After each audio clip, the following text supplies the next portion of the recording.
Hi, it's Shani Vincent here from You're Next. What can I tell you about You're Next? Let me see.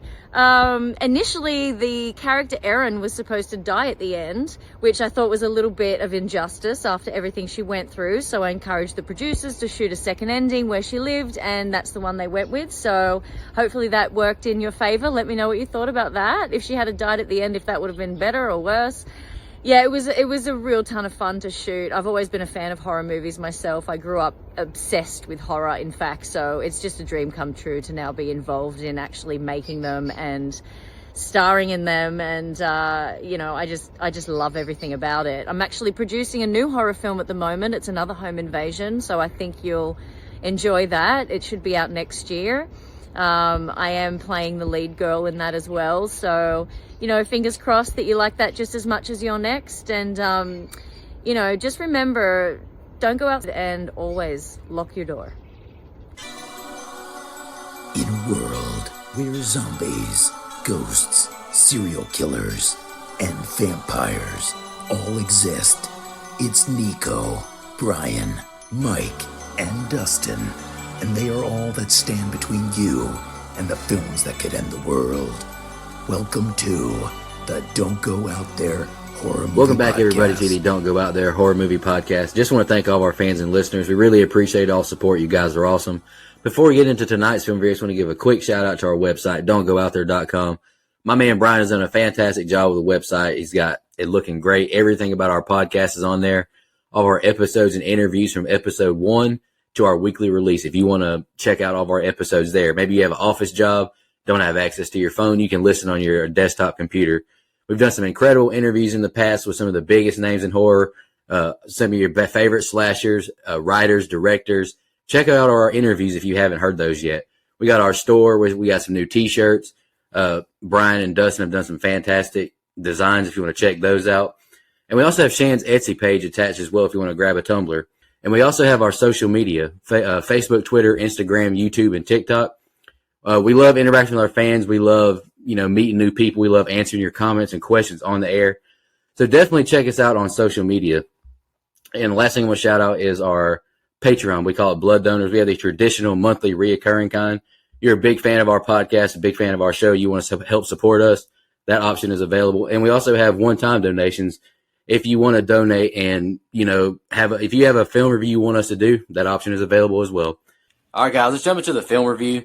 This week is my choice. Since it was my month, I chose my own subgenre, which in context might not have been fair. I maybe should have had one of them pick for me, but I chose home invasion. I'm a big home invasion subgenre fan. I've debated on picking this movie and another choice, which I'm picking next month. It was torn between these two, You're Next and Don't Breathe. But I went with You're Next just because I rewatched it recently. This is a movie that I grow to like more and more each time I watch it. It's just a really quick watch, nothing too deep. Really fun, good kills, and I'll say this in my notes several times tonight. The most badass final girl of all time. Is she my favorite final girl of all time? No, probably not, but is she the most badass? Yes. So I have a really good time with this movie. I do have some problems with it, which I will get into when we get into the scene by scene. But I'm really looking forward to chit-chatting about this movie with you guys, and I'm excited to hear what you think about it. Brian, what'd you think? I love this movie. I think the first time I watched this and Ready or Not is like a double feature, and you can't go wrong there. This one was actually on my list to pick as well, Nico. So, by the way, you can catch our Ready or Not review, don'tgoouthere.com. But yeah, I think the kills are awesome. Like you said, I think Adam Wingard does a tremendous job with his choices and also the editing. He kept it a tight hour and a half, and it's an easy watch.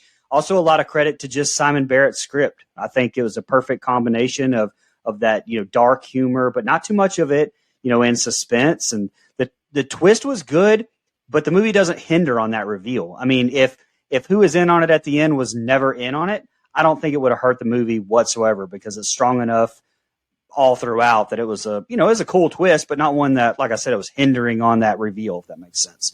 So I'm looking forward to hearing the other guys' thoughts. Hey, before you go, Mike, I will agree with you, Brian, about that the twist isn't needed, but I do think it adds the cherry on top. Yeah, no, I think it's great. It just doesn't hinder on it like some movies. Yeah, that little twist, I think, adds, or it separates it a little bit. It's not just a basic three guys breaking in. There's a little razzle-dazzle to it. But go ahead. Yeah, so this may be my favorite movie we've done in quite some time. I really like this movie. This is a quick watch, which bonus points for being an hour and a half, and like Brian said, tight.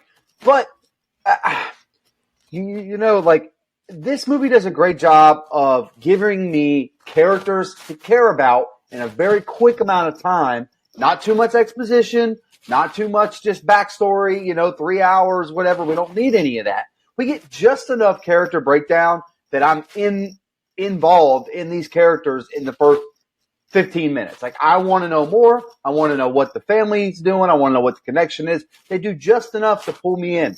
And then everything else that Brian mentioned, the suspense, some funny there's some really good funny moments in this movie, but they're normally followed up by some dark moments. Man, I just had a blast watching it. It was really, really fun.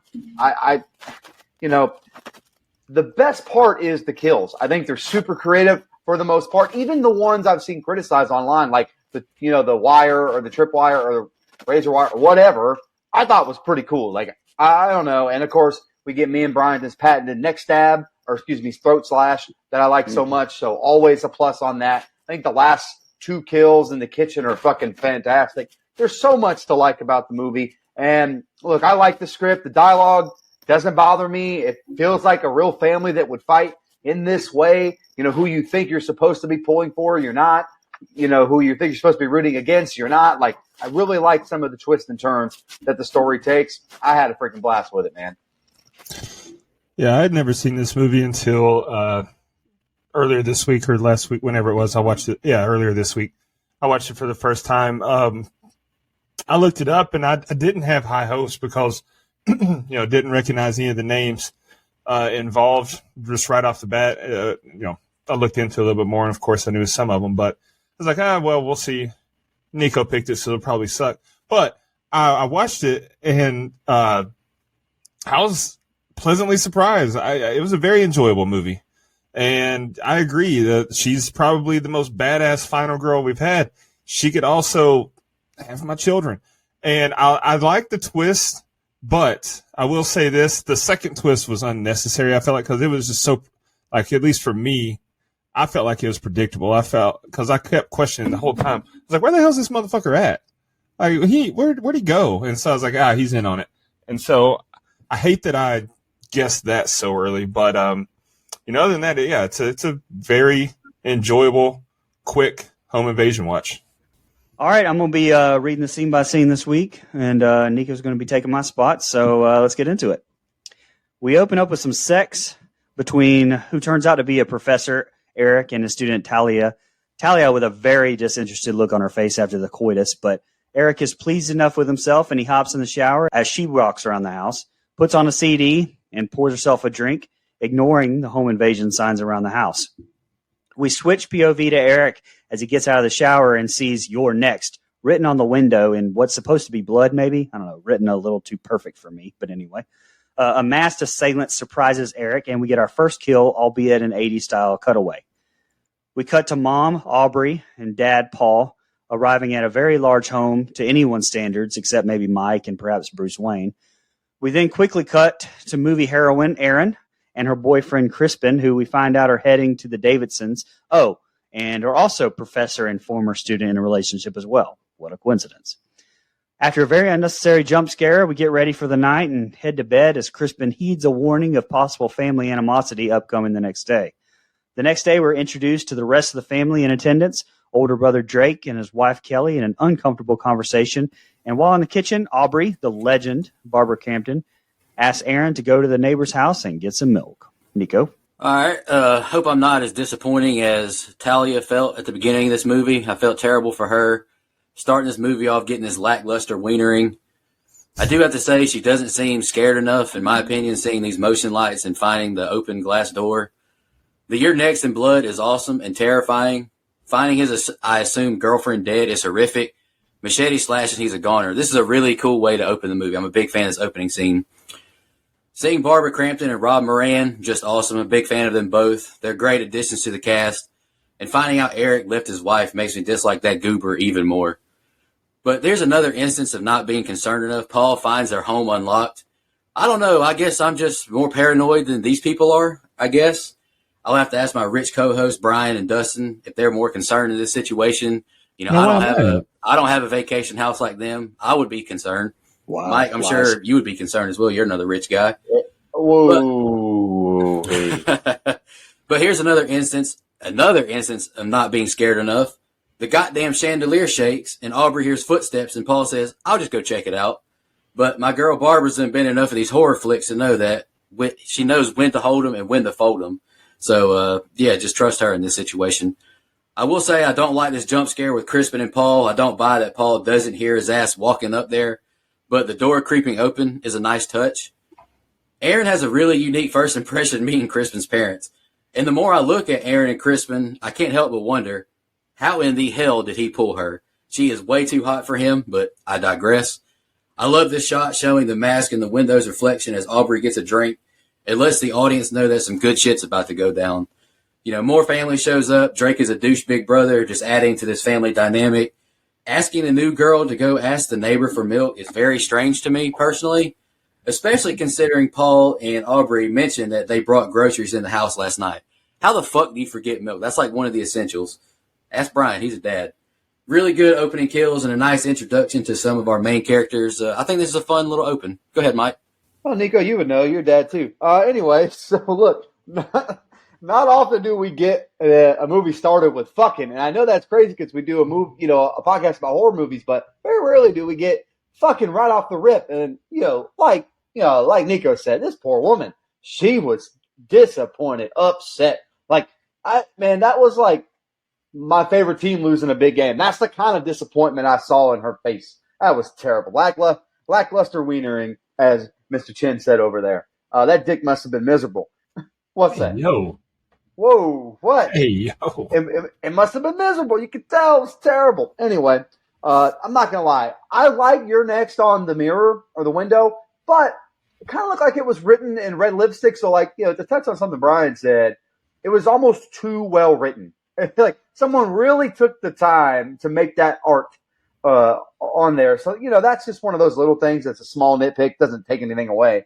Barbara Crampton, let's fucking go. She's also a great follow on Twitter. Horror movie, standout. Also, Barbara, call me sometime. Anyway, not sure I would date someone with ties to the KGB, but that's just me, whether it's this, dad or uncle or net. Nope, none of that. Not doing that.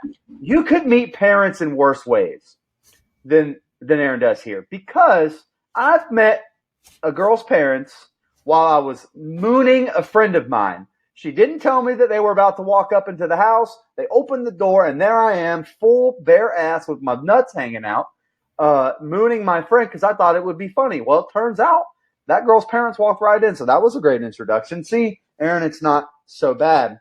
One positive about the movie, I mentioned it in my open, is that it already has me interested in the plot. I don't need an exposition dump. I don't need 20 years worth of stories and knowledge. I don't need a cinematic universe. That's a shot I just took right there. We get enough backstory on our characters right here off the rip. We have almost everything we need. I got enough to sink my teeth into. And I don't have a whole lot on the set of scenes, so I'll stop right here. You can already tell, and I like that they're kind of showing, planting seeds here. You could tell there's weird tensions in the family without there being this overtly, I hate you. No, there's clearly one brother's a dick, one brother's kind of a pushover, and one brother's really weird. And clearly the daughter is the favorite. So you've got this dynamic going on. I'm a fan of the first set of scenes, but I would say not a whole lot, quote unquote, happens, except the opening kill, obviously. Yeah, I mean, you guys said it. We start the movie with a trip right into Pound Town, and Buddy missed his exit. That's a hell of a start to the movie. It doesn't take long to establish the tension and feeling of dread. I love that. We're just right into it. That's great. Also, I love the wind chime made out of silverware. That's some redneck ingenuity. Looks like it came out of my neck of the woods, East Tennessee. And then we're 5 minutes in, and we've got 2 kills. So we're off to a great pace so far. Although both kills were off screen, it was very effective. I don't have a problem with that at all. I love the blood smeared on the glass and smelling of the title of the movie / the warning, however you want to interpret that. Did we get an actual title card? I guess that serves as a title card. But also, what the hell did these 2 people have to do with the story? Like, I kept waiting for it to, like, I know we revisit the house later, but what did these two poor folks do besides, have some, disappointing sex, disappointing coitus, to borrow a term from Nico? Like, what the hell were they? Like, that was just unnecessary to me. Then we meet Paul, and shout out to Rob Morin. I recognized him immediately from one of my favorite movies ever, Kingpin. He's also from Dumb and Dumber, Me, Myself, and Irene, and much more. So it's good to see him here, but he's got to do a better job at clearing rooms. Like, just because Crispin scares the shit out of you, you still got to check behind the door that you were about to look in. Like, that's the theme in this movie. These motherfuckers don't know how to clear a room for shit. What are you doing? So much death could have been avoided, maybe. And then we get a fantastic shot, like Nico said, of the reflection, in the window there when Aubrey's in the kitchen getting a drink. That's an elite shot. Like, that's probably my single favorite frame of the entire movie is the mask in the window there. I think this is a very promising opening set of scenes. You've got the feeling of dread in almost every moment because of how the tone was set and the lack of really anything positive. There was no positive sounding score. There's very limited humor. Like, everything about this opening set of scenes just felt like you're on edge. And I think that's great. All right. On the way to the neighbors, Erin takes a picture of the three guys outside, and as she leaves, we start to hear the secrets of the family exposed as Crispin tells Paul about not getting a fellowship and money problems. And Drake gets shut the fuck down by Kelly trying to get a little nookie, and so ends up just popping a Vicodin. Erin arrives at Eric and Talia's, and we see Eric dead as fuck sitting at the couch. As Amy and Tariq and Felix and Z arrive at Mike's mansion, Amy seems to be the only one that is happy to be there. Amy seems to be the only one that is happy to be there, and Aubrey expresses how happy she is everyone is together. At dinner, Drake is clearly high and drunk and commences to start fucking with everyone at the table, causing he and Crispin to nearly come to blows. During the arguing, Tariq stands up, goes to the window, and catches a fucking arrow to the head. We are under attack by arrows, and it's not by Indians, ladies and gentlemen. Drake takes one to the shoulder, and it's mad Native chaos Americans. in the house. America's first people. Native Americans. Erin begins to take control of the situation, and they concoct a plan for Amy to run out of the house and make a call. Amy does, and is met with a steel wire to the neck, which opens her up, and she promptly bleeds out and dies on the living room carpet. Paul brings Aubrey upstairs, and Erin tells them they should all cover up all of the doors and windows as panic ensues throughout. Go ahead, Nico. All right, starting this off, Crispin is a shitty boyfriend, not going with Erin to the neighbors. I really feel like Erin not being able to get milk from the neighbors they know our home is kind of a big red flag that was just kind of glossed over. Kelly is being a hater for no reason on Erin's accent. I think this was added to the movie just to show the content of the character of these people here. Aubrey continues to be charming. Barbara portrays this loving mother so well, and Amy seems like a genuinely nice person, one of the few people there who's genuinely nice. I wrote down that I know my co-hosts have to appreciate this scene. I love this meta moment of Drake asking Tariq what he does. He's a filmmaker. And if any of our listeners didn't know this, that's motherfucking Ty West, who would go on to make X and Pearl, which you can listen to our reviews at don'tgooutthere.com, episodes 256 and 261. If you looked up an example of a family dinner disaster, this would be it. This movie is full of tonal shifts, which starts here with Tariq being shot in the head with an arrow. The panic and fear look so authentic and real on everyone's face. I love Barbara's scream in her face. She does a great job. At this moment, Erin begins to shine, trying to compose everyone amongst his chaos. Drake is hilarious amongst his agony. I need drugs, but at least his wife has the Vicodin plug. I'm the fastest, but I've got this arrow in my back. Drake is a funny motherfucker. I laugh my ass off at that. I love how the family keeps having the dick measuring contest even when they're all being killed. I'm a big fan of this movie, but I think this run out of the house attempt by Amy is beyond stupid. It's a good-looking throat slash, but who honestly thinks this is a good idea? I can't imagine how these parents are feeling emotionally. I would like Brian maybe to chime in when we're all done about how he would feel as a parent. Aubrey and Paul continue to do a fantastic job portraying their feelings, though, I will say that. Erin is such a badass and smart, locking all the windows, texting 911. That's just brilliant. This is a great set of scenes that's really got the heart pumping. I'm a big fan. Mike, what'd you think?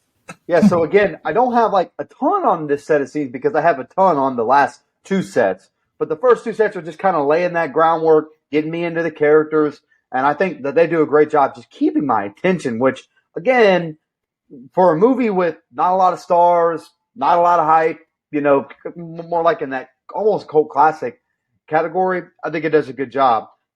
Again, before you know the twist, it seems like, the family is all kind of hard on each other. They're giving shit about professions, and especially the older brother seems like such a dick. Like in this scene at the dinner table, he seems like such a fucking asshole. Again, like I said at the top, though, don't judge a book by its covers, who you're supposed to like and not like. But like I said earlier, the sister seems like the absolute favorite, which to the shock of no one. She seems like the perfect child. She does everything right. Kind of an odd boyfriend choice to me, but since it ended up being Ty West, like you said, that's very meta, and I loved that nail on the head. I will say this older brother was just, the scene made me feel so awkward watching it that I started to tense up. That's how I know that the writing is good and that you're doing a good job. Imagine being the two newbies here, the boyfriend and the girlfriend.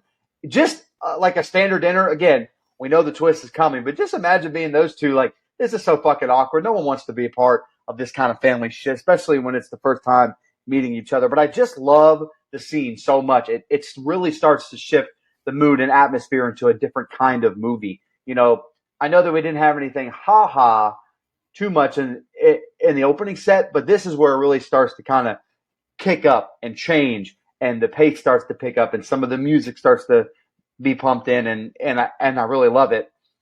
You get more character depth with Erin, again, without too much exposition. She knows what to do with the wound. Once the attacks start happening, she knows what to do with someone who's wounded. That makes me go, what's her deal? I wonder what her backstory is. How does she know this? Or, she's quick on her feet, quick thinker, and I love that character development without really just, going too far in. This running out of the house thing is so much bullshit.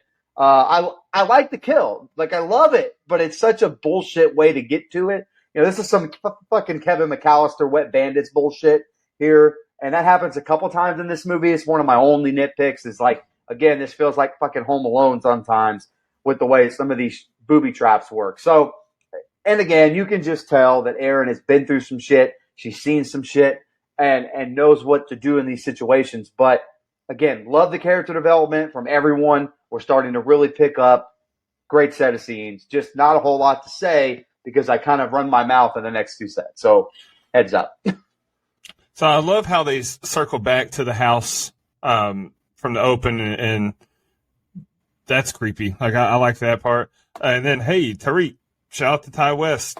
Like you guys said, seeing him in this after we've covered those other movies, like it's really cool to see. The dynamic between the members of this family is so hard to pin down for me at first. Like, they all seem like they hate each other. It's all sarcasm all the time.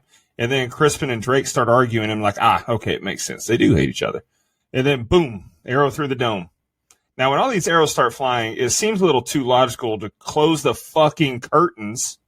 No, let's just keep them all open and just keep standing in the open. So it's going to be a theme in this movie. I enjoy this movie, but I do have quite a few problems with their logic.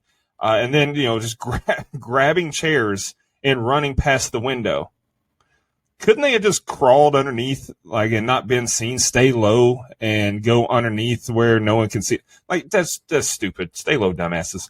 And then Aubrey was so close to saying her name in this set of scenes. She said, "We can't go out there." I was like, damn it. I thought we had one. I thought we had a clip. We'll find it eventually.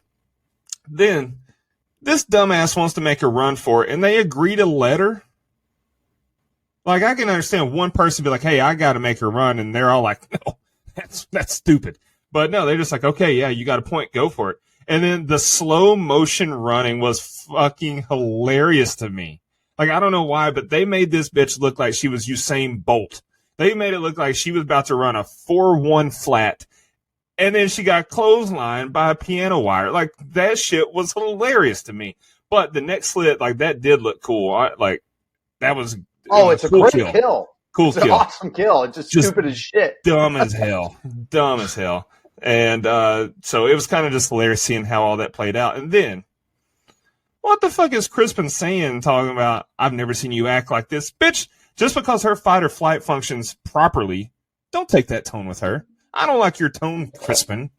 But once you see the tone, once you see that part of the twist, it kind of makes sense why he's taken aback. He's like, "Oh shit, Right. we might have more on our hands than we can handle."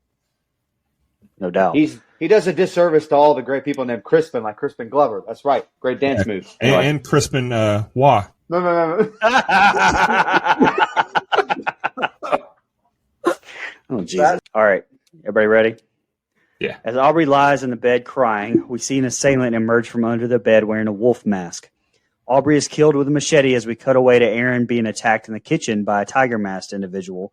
But Aaron manages to put a knife through his hand and escape as the kids find Aubrey sporting a machete to the head and read "You're next" written on the wall in blood, exactly the same way as the other house, but I digress. As Kelly is left alone upstairs, she looks under the bed and we are met with a wolf mask jump scare, and Kelly screams and runs outside. Drake hits his protruding arrow wound on the metal wire, removes it, and promptly passes out. Crispin makes a run for the car, and we cut to Kelly, who has made it to the neighbors. Lamb Mask catches up to her and punches her in the fucking face immediately. He then proceeds to drive an axe into the side of her face and sits down on the couch next to Eric in another great shot by Wingard. The White Tiger Power Ranger masked assailant then busts through the window and attacks Aaron. But it's to no prevail as Aaron fucks him up with a meat tenderizer until he's more than just mostly dead, as Felix and Z watch on in disbelief. We cut to Paul upstairs looking for his wife's murderer as the power cuts and he finds sleeping bags and bottles of piss in the closet, indicating the killers aren't attacking them at random. As he proceeds to tell Felix and Z, his throat is immediately cut in a great effect by Fox Mask. It's revealed to us that Felix and Z hired the assassins to murder the family so that they could collect their inheritance. We cut to Lamb Mask finding Tiger Mask's corpse and flips the dinner table over in a rage. He discovers a wounded Drake waking up, but retreats after Aaron proceeds to stab his ass in the back with a screwdriver.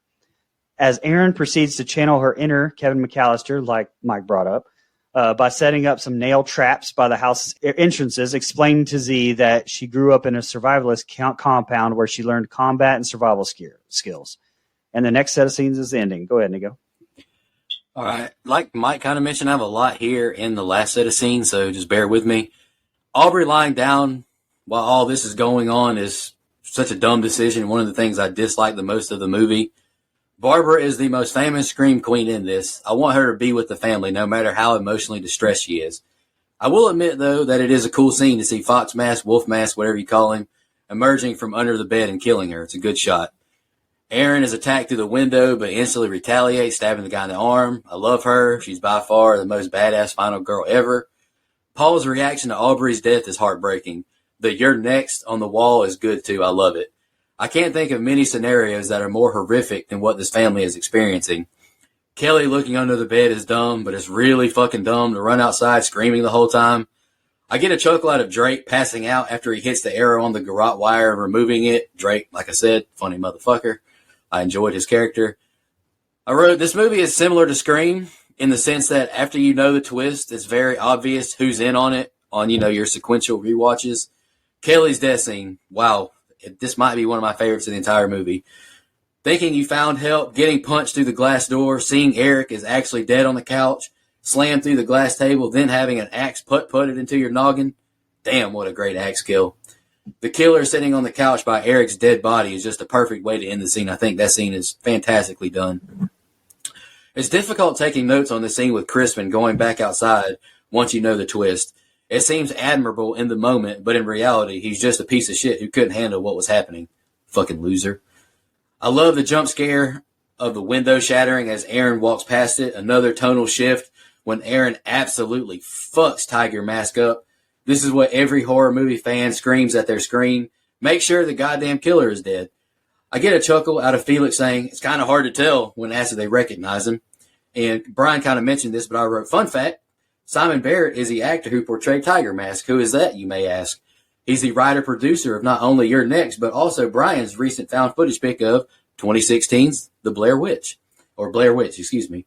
Paul finds that people have been squatting in his house in the one room he didn't check at the beginning of the movie. And yet another tonal shift as Dad is killed right in front of Felix and Z, and it's revealed Felix is in on the attack. I think Paul does a great job of portraying his death in a believable way. A lot of throat slashes. They can be portrayed kind of cheesy looking, but I think Paul did a great job. I can't imagine killing my parents or siblings for money. No amount is worth it. It just shows how evil and disgusting people can be. I like when Landmass finds Tiger Mask's dead body and seeing the agony he feels. It's kind of good to see some siblings actually care about each other for once in this movie. Felix is such a piece of shit. We all know that, but I just wanted to reiterate it. And kind of like how Mike's already mentioned, Aaron is Kevin McAllister on steroids, making these nail boards for the perpetrator to step on. To some viewers of the movie, Aaron's explanation of how she's so resourceful and skilled could just be kind of lazy writing, but it works for me. I like it. I think it's good. Well, I do think that, once you start really explaining how she's so resourceful, if you try to go too in depth, it's too much. Like, we don't need that much. Like, it's kind of a fun little horror movie. Like, I don't need, and I'm sure it's great. I haven't seen it yet, but I don't need Oppenheimer level of screen time to explain what Aaron's backstory is. I just need to know, why is she so badass? Oh, this is why. Okay, great. As long as you give me an explanation, I'm cool with that. Okay, I'll start. Not sure I would leave Barbara Crampton in this room alone by herself in this movie. Like, I know she's emotionally distressed, but I would not go back down. I would stay with her. I would tell all my kids, hey, you're old enough to fight for yourself. Fuck them kids. Anyway, look, this has one of my favorite shots in the whole movie as the mask starts to creep up over and behind Aubrey. It's so fucking good. Love the way they shoot the killers in this movie until, towards the end when you get to see them a little bit more. But still in this part, they're kind of shot in the dark, in the shadows, like an old school slasher. I know it's a home invasion movie, but there's a lot of old school slasher elements to this movie. And this is, that's one of them is the way they shoot the killers. I really love it. Really great job with the lighting. I really like the narrative that we're establishing with Erin that she's a fighter now. Before, she's resourceful, knows how to treat a wound. Maybe she's going into med school or, whatever. But now we know she's a fighter too. She's willing to beat people's ass, fight people off, do whatever it takes. So we're starting to lay that seed, lay that groundwork a little bit at a time. It wasn't just so rushed in. I will say this is one time I'm glad we didn't see the kill. Didn't need to see Aubrey's death. We saw the aftermath. That's fine. Just the heartbreaking, gut-wrenching stuff there you get. It's bad. And again, at this point in the movie where you see Drake almost on death's door, I like his character too because he's an asshole, but he's an asshole. So him dying without knowing the twist is whatever. That's one guy they kind of set up to be on screen to kill. Turns out we probably shouldn't have. We should have been okay with Drake. He wasn't really the asshole of this family. So, that's again more character development that I enjoy. First dumb decision that Aaron really made in hindsight. Now it's not, but in the time, first dumb thing she's really done is letting Crispin go outside. Again, this is almost the point where I thought they were going to say the name of our show in the movie. Getting really close to saying don't go out there. They didn't. I was fucking mad about that. I wanted to be able to clip it or have someone clip it that's smarter than me. Like I said, I know it's a home invasion, but there's so many slasher elements here. These motherfuckers sitting on the couch together with the song playing got me. That song continuing to come back in, almost be a character of itself. I love it. And again, I would, Erin may be the youngest person here, but she's at this point, I'm listening to her if I'm still alive. Whatever Erin says, that's what I'm doing. And they don't do that. And that was, again, that's where some of the plot stuff really fails to me. Like horror movie characters making really dumb decisions for no fucking reason. You get a little bit of that here. But again, not a big deal. I love the way the scene starts with her carrying the weapon and then breaking the window. It's creepy as fuck. Like the way that they make these killers creepy. Not funny, not kiki haha. They're, they take it very serious and I love it. And again, I just wrote in my notes because it happened so fast. Erin is the baddest of asses. A good old throat slash, baby. Right here. Love a good throat slash. Hate to see the dad go, but what a fucking kill. It looked really good. And like Nico mentioned, I think it was great acting because most of the time a throat slash, you just kind of get a falling to the floor. You really get the kind of sell job here, to quote professional wrestling. And I think they did a decent job laying the groundwork with hindsight upon a rewatch that that Z and the young brother were involved. Like, if you go back and watch it, it's the little nuances, her facial expressions, his facial expressions, stuff they start to like, sprinkle in there. I think they do a really good job with. I love that this one killer is getting mad about Sheepface is getting killed, knowing damn well he's killed like over half the people in this house. I thought that was kind of funny, a little bit, kind of flipping it on its head there. And to me, right here towards the end of this set of scenes is where the movie starts to flip a little bit, where Erin and the people in the house are no longer the hunted. They're starting to turn into the hunters because she's trying to kill all these killers now. Like, so again, the movie has kind of flipped narrative a little bit. And I just think it's done so well. I was just going to say what I really like about Paul's death is the fact that, when he grabs his throat and he's got blood on his hands. Yeah. And he touches, his son, it makes it a lot more personal, like makes him feel what he's done. I really like that. Absolutely. Look, and again, we find, last thing, well, next to last, you could tell these two idiots did not count on this young woman, innocent girlfriend being such a fucking badass. And they start to show that in their actions. They start to become frantic. It's acted really well. It's written really well. The development of, oh shit, we may have fucked up this whole thing is an awesome, well done job laying that out. We get Erin's backstory finally. It's just enough for me. I don't have a problem with it. So I love this set of scenes. I think it opens up a can of worms I wasn't expecting. Starts to make the movie really fun. Pace goes fast. Big fan. Motherfucker crawling out from underneath the bed. This family is doomed. Like, no one knows how to clear a room. They didn't think to look around before putting mom's crying ass in the bed. Like, what the fuck's going on? And then right after that, once again, does no one know how to take a fucking look around? Motherfucker's just chilling in the house and almost gets Kelly. But she gets away, only to eat a stiff right cross that sends her through a window. Kind of laughed at that. Not for violence against women, but that shit was funny. And then that's a creative ass way to use an axe. Like swinging it like a golf club. Hell yeah, I'm in, brother. And then when they moved Drake's carcass, I noticed something. The damn curtains are still open. Are these people remedial? Like, if they're asking to be picked off from the outside, at least make it difficult for them. But we get a hell of a jump scare when Erin is walking back with that handful of knives and the windows busted out. Like, holy shit, that one got me. That one, I was like, okay. I had to, go shoot some guns in the backyard to get my man credit back, but I screamed a little bit. And then she goes all badass and bashes dude's head in with the meat tenderizer. But she did something after that I love. Like, she unmasked the guy immediately. Like, a lot of times I feel like they would have just skipped that and walked away, leaving it for chance. But she took his mask off immediately. We knew that he was dead. And then last thing is Paul's ass has no awareness at all. Like, if he was a Madden player, his awareness would be in the negatives, the first player in history. Just oblivious to everything around him. I will say, though, it's a pretty good twist with, Felix and Z being in on it. This is a solid set of scenes, but I will say I kind of wish that twist with Felix and Z, I wish it was kind of saved for later in the movie. Like, I wish they wouldn't have revealed it. You can still have Felix be the one that killed, Papa Bear upstairs, but don't show it to us. Like, last thing we see is they're upstairs together. We think they're fine. And then, next thing you know, Dad's dead. I don't know. Save that a little bit because I feel like they shot their load a little early in that regard. Go ahead. All right, guys, here's the ending. In the basement, Felix proceeds to kill Drake himself by stabbing him with multiple screwdrivers after telling him of Kelly's death.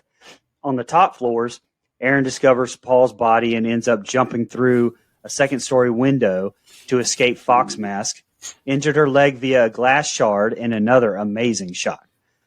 She is attacked in the woods by Lamb Mask and escapes back inside as Lamb Mask pulls his best Harry and Lloyd impression, falling for the old nail through the foot trick. Psycho Z tries to have sex with Felix next to his dead mom, but is quickly shot down in a scene that almost felt out of place to an extent. While in hiding, Erin overhears an argument between Felix, Z, Fox Mask, and Lamb Mask, where we find out that Lamb Mask and Tiger Mask were brothers. Jesus Christ, that was a lot of masks.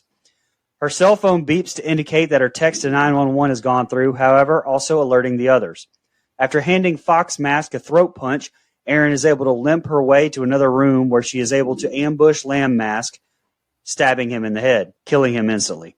Erin proceeds to set a trap at the front door where an axe would fall and kill anyone who opens the door. However, Fox Mask enters through a window, so Erin lures him into the basement where she blinds him with camera flashes before cracking his skull with a log, killing him. Z and Felix then attempt to attack and kill Erin themselves, but she shreds the top of Felix's head with a goddamn blender that looked amazing before stabbing Z in the top of the head with a knife as well. Felix's cell phone rings and Erin answers without speaking. Believing he's talking to Felix, Crispin reveals his involvement in the scheme. Erin confronts him when he returns, and Crispin explains that she was never meant to be targeted. After he attempts to bribe her into staying quiet, she kills him by stabbing him in the eye and the fucking neck.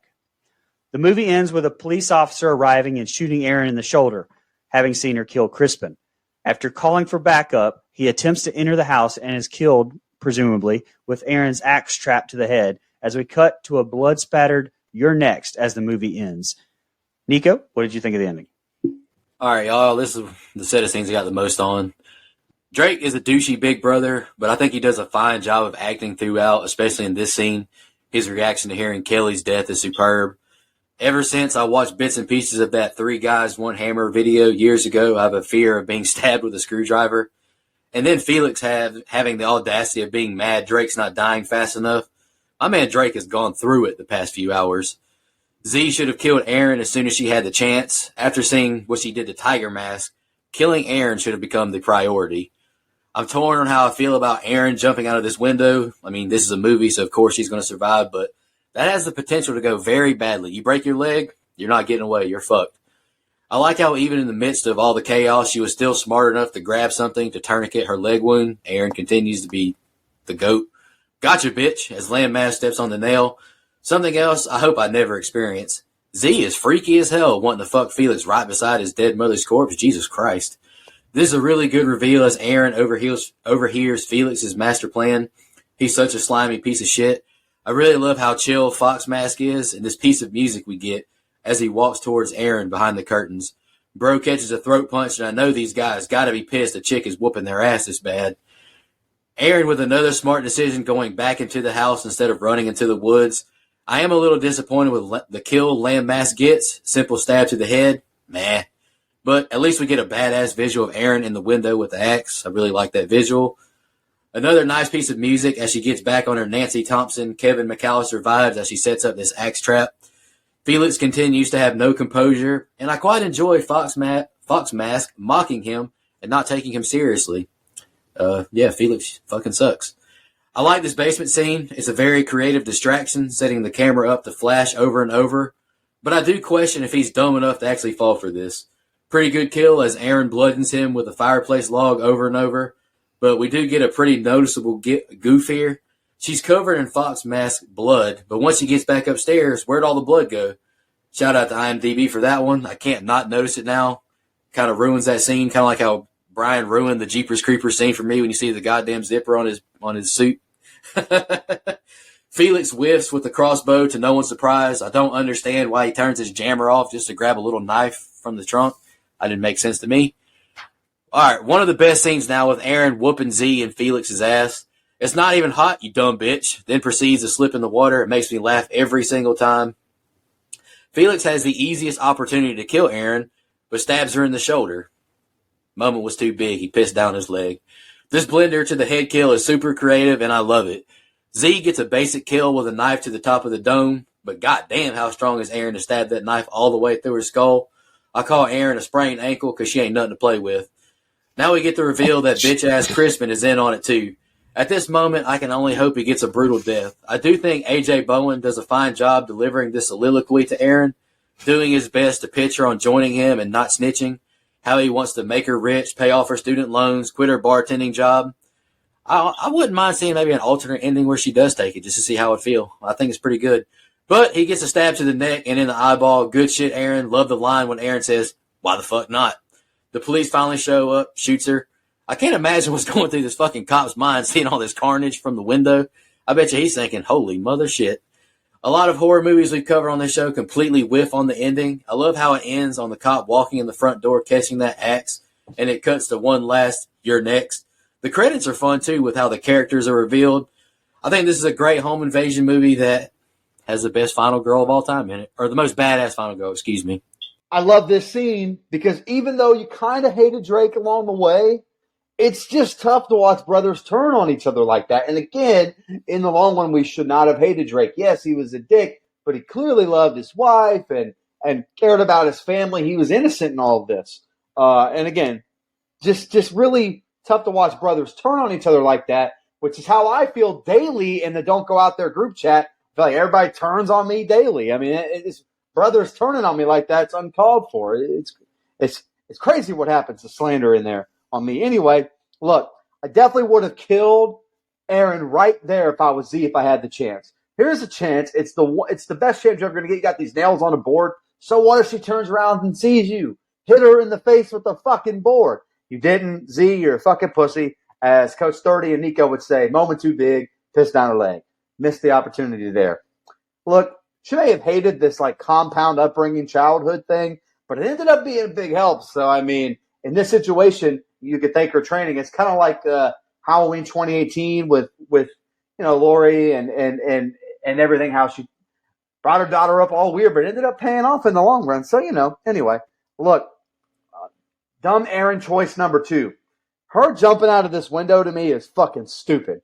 Just one of the only like really dumb things that she does. I know that's like, hey, fight or flight. What are you going to do? Not jump out a fucking window because, you could break anything doing that. I just all the smart things that she's done up to this point, that was a fucking dumb one.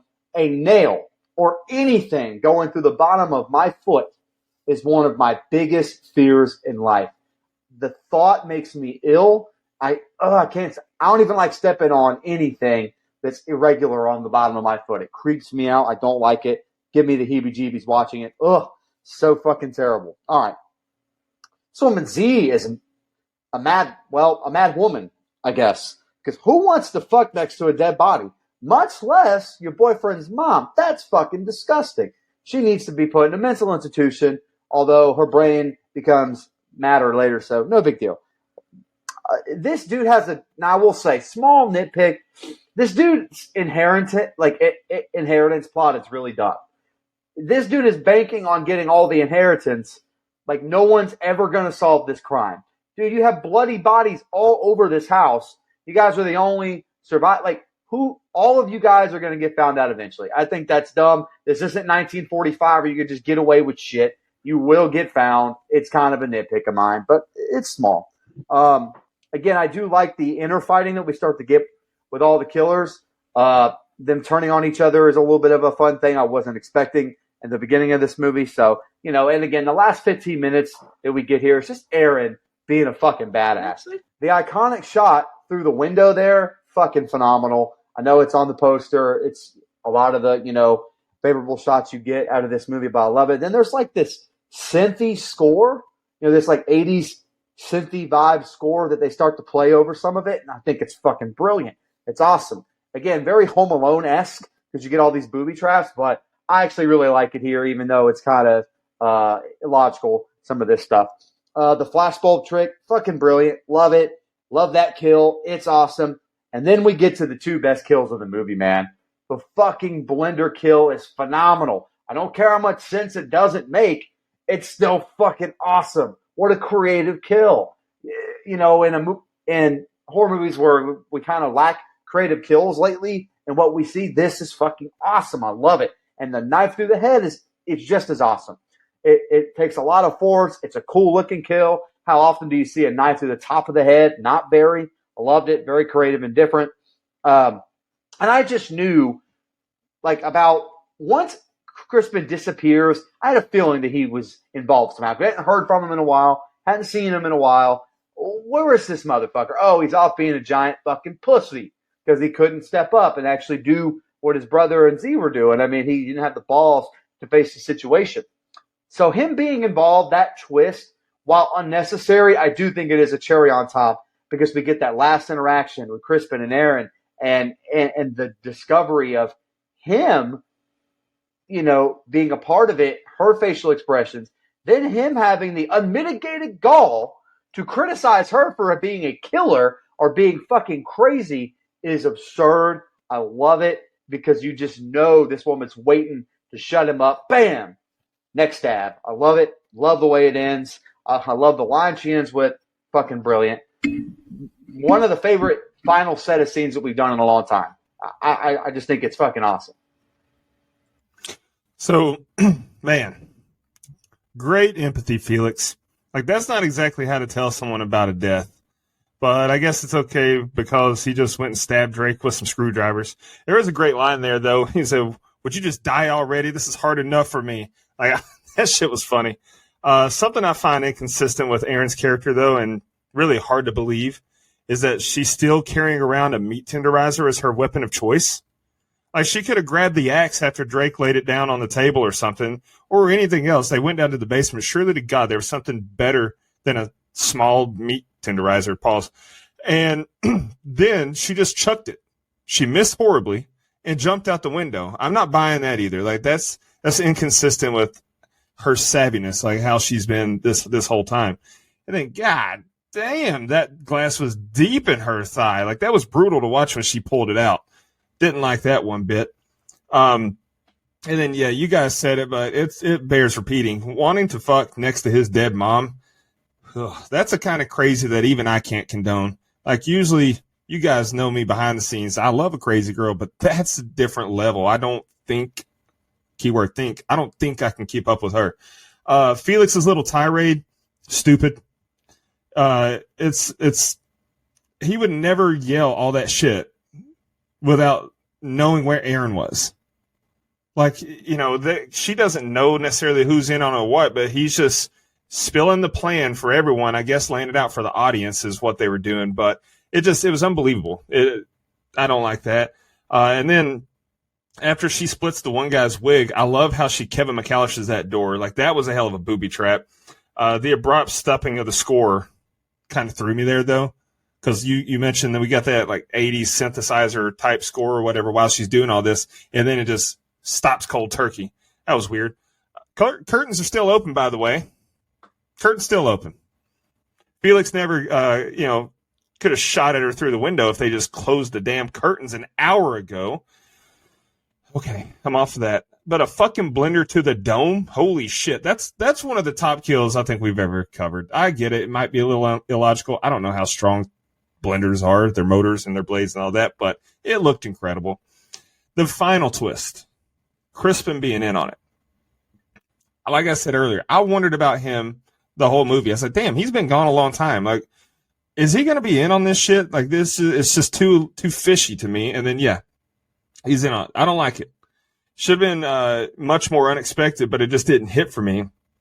I love that she stabbed him, though, but I hate that she got shot. What the fuck, cop? Like, you got to get the story before you just start shooting. I did kind of laugh, though, when the cop got home alone. Like, none of the killers walked through her trap, but a cop did to send us home. That's beautiful. Love that. Solid ending, though. It was a fun ride. Absolutely. Let's go to social media comments. Kevin Potoff on Facebook, pretty great movie. Nice twist with a survivalist.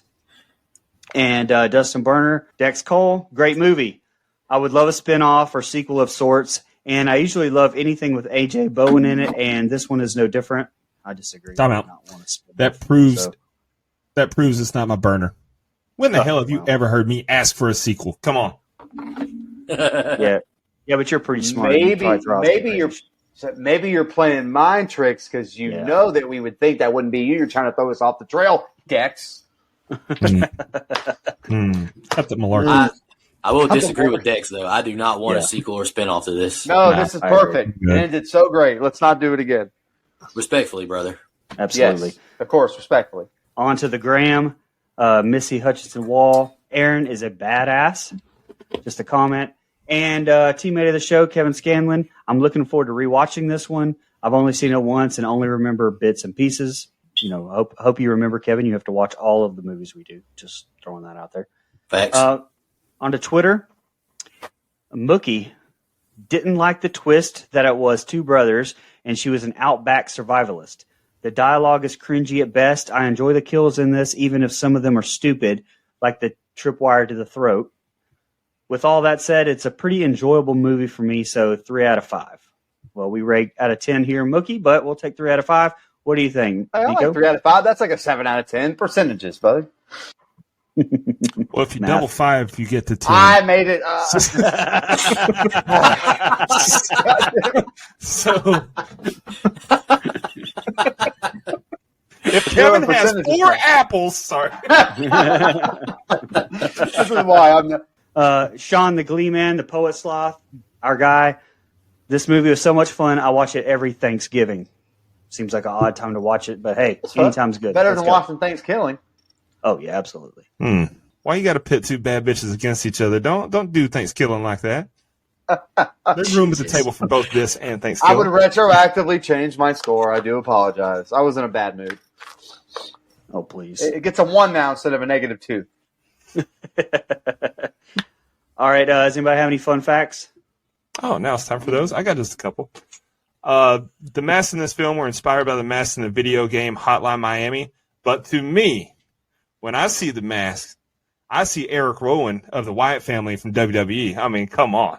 Follow the buzzards, baby. Follow the buzzards.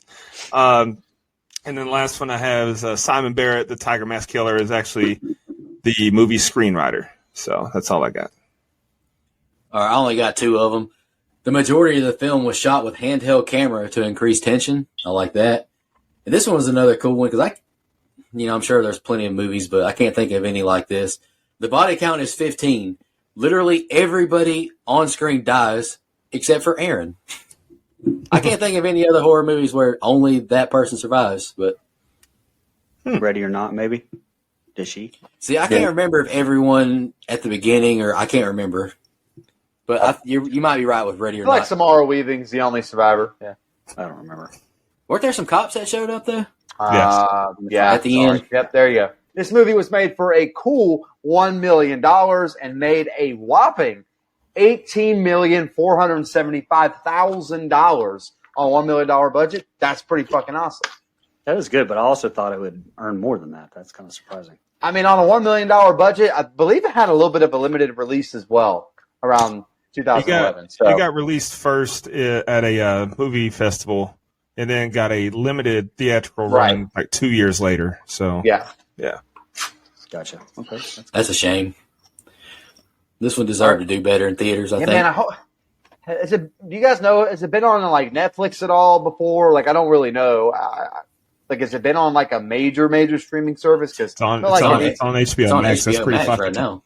It's pretty I major. know it's on HBO Max now, but has it ever been on Netflix before? Come on. I'm not sure, honestly. I mean, there's a big user difference there, is what I'm trying to say. All right, let's move on to favorite kill, least favorite kill, and rating. Nico, you want to get us started? Yeah, I'll go first. I'm going to start off with the least favorite kill, Amy. Good looking throat slice, but I think it was stupid as fuck to try and run outside and outrun these guys. You don't know what's all out there. And obviously you didn't know it was out there because you got your fucking throat slit, so I thought that was stupid. Favorite kill. I was texting with Dustin the other day about my favorite kill. There's 3 contenders. Obviously, the blender kill is the most creative, the coolest one. But I really love Aaron's first kill with the meat tenderizer, because that's a kill that all horror fans want. Kill that motherfucker and make sure they're dead. Don't hit them one time and drop your weapon. That's one of my biggest pet peeves. And I also love Kelly's kill with the axe. I think that's a great kill as well. And after much debate, I chose Kelly's kill just because I thought the whole scene was great. But you can't go wrong with any of those 3 kills. I wouldn't be mad at it. Overall rating, big home invasion fan. The Strangers is still my personal favorite just because I have so much nostalgia with it. Saw it in the theaters, all that good stuff. But I would argue that your next is either 2 or 3 for me personally with Vacancy. I rated Vacancy a 9, so I'm going to rate your next a 9 as well. Aaron's awesome. Barbara Crampton. I can't remember Paul's name. Rob Moran. I love him as well. Like Dustin mentioned, he's a bartender in fucking Dumb and Dumber. That movie's awesome. This is a fun home invasion movie. Great kills. Well paced. You don't get bored at all. I could rewatch this movie every single day, I think, and be fine with it and not be bored of it. So, yeah, I gave it a 9 out of 10. Nice. Good rating. I'll go ahead and go. My favorite kill, I actually picked Tiger Mask, the meat tenderizer kill with Aaron as well.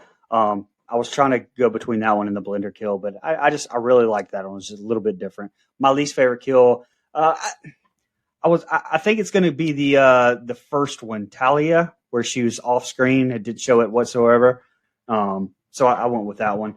I don't really have a whole lot to say that I didn't say in my opening. I love the movie. I absolutely love the ending. The only thing I will answer is, Nico asked at the beginning of the start of this, how I would feel as a parent watching some of this stuff happen in front of me. Not to get too dark, but I mean, most parents I probably feel this way, but I don't think that I would be able to, proceed and go on with my life losing one of my children.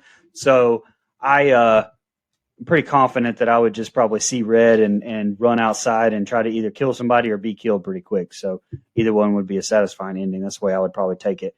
But as far as a rating goes on this movie, I actually went with a 9.25. I really even considered going a little bit higher, but I really love this movie a lot. Yeah, not much more that I have to say. I didn't say in my scene by scene, but I will say just a fun ass home invasion movie, and fun by the means I'm like, holy shit! Like I'm involved. I'm interested. I want to know what's going on. I want to know how this movie ends. Not fun in the sense that it was funny, just like a really quick, good watch. And I can't express how much I like those.